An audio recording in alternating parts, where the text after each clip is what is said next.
In the heart of Lagos, under the pulse of city lights and the rhythm of youthful dreams, lived a young man named Matthew.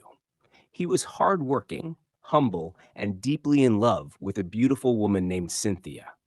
Their love story was the kind people admired. Matthew had no fancy car or lavish lifestyle, but he had vision, character, and a heart that beat sincerely for Cynthia. They dated for over 2 years, and when Cynthia became pregnant, Matthew intensified his efforts. Despite financial limitations, he began the process of paying her bride price, determined to do the honorable thing. The traditional marriage was set. Family meetings were held, dates fixed, preparations made. Everyone looked forward to what was destined to be a beautiful union. One fateful Saturday afternoon, Cynthia went shopping for wedding items.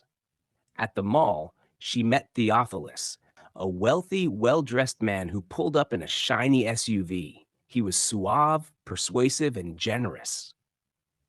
When she politely declined his advances, he simply smiled and paid for all her purchases, worth hundreds of thousands, and even encouraged her to pick more. Then he handed her 200,000 in cash, insisting it was just a small gift. She was stunned. No man had treated her that way.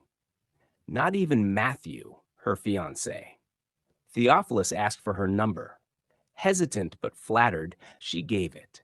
From that day, her phone buzzed constantly. Theophilus sent airtime, money for upkeep, clothes, perfumes, and sweet, persuasive messages that played on her desires and doubts. He never asked her to do anything in return, just to talk. And talk they did, every day, every night, and always tells her, "You are always welcome to my house where I will treat you like a queen."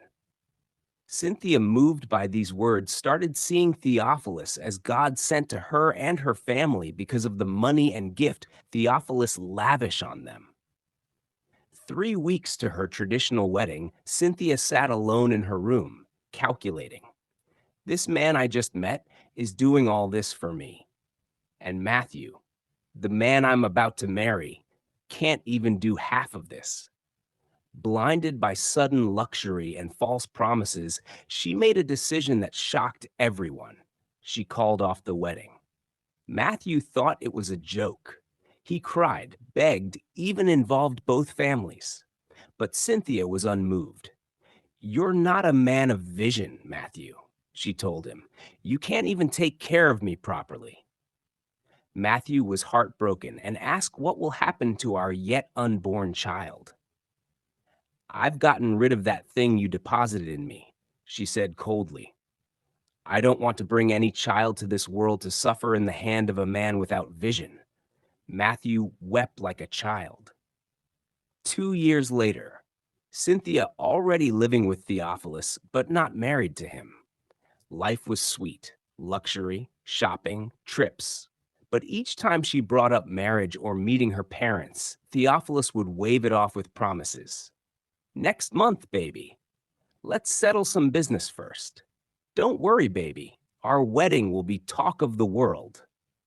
Finally, after persistent pressure, he agreed to go and see Cynthia's parent, but told Cynthia to go and visit her family first within the week and get things set. Theophilus sent her with cash and expensive gifts for her parent.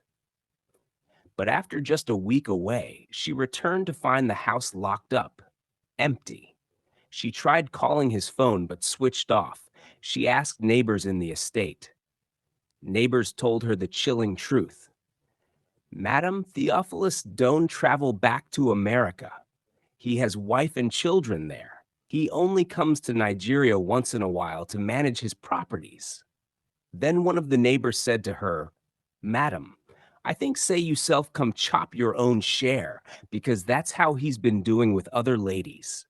Her heart froze. She tried calling. The number was no longer reachable. She searched everywhere, asked everyone. Nothing. Reality hit her like a hammer. She returned to her parents' house a shadow of herself. When she narrated everything, Her father sighed and said, "But you told us Matthew had no vision." Cynthia broke down in tears. She thought of going back to Matthew. Little did she know, Matthew was now a billionaire. His company was featured on national television. One evening, Cynthia sat with her parents watching a business show when she saw Matthew on screen, being interviewed as one of Nigeria's most successful young CEOs. She wept the more, and the father said to her, "No amount of tears will change this. That's the man without vision. You are now watching him in the television now." She dropped the remote and burst into tears the more. But life had moved on. Matthew had married a supportive woman and had two beautiful children. When Cynthia came begging, hoping he'd take her back, he said calmly, "I've forgiven you, but I've moved on. I have a family now. You said I had no vision, but God has made a way for me." Years passed. Cynthia tried to move on.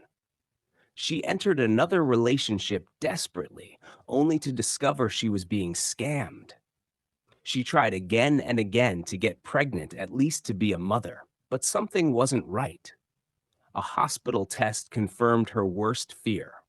Her womb had been damaged by multiple abortions, beginning with the one she had to destroy Matthew's child. "You may never be able to conceive again," the doctor said. Devastated, she attempted suicide.